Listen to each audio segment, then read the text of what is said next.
কইরা পয়সা দিতাম না রে।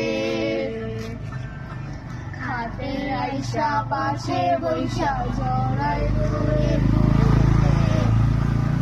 আমি এই কথা কেমনে মুখটি যখন ভাস্ত নয়ন জলে আর কইরা বৈশা দিলাম না রে। খাতে আইসা পাশে বৈশা জড়াই ধরে বুকে বলো আমি এই কথা কেমনে। তবে ভালো কেন বাসিলা স্বপ্ন কেন দেখাইলা ভালো কেন বাসিলা আমারে। তবে ভালো কেন বাসিলা স্বপ্ন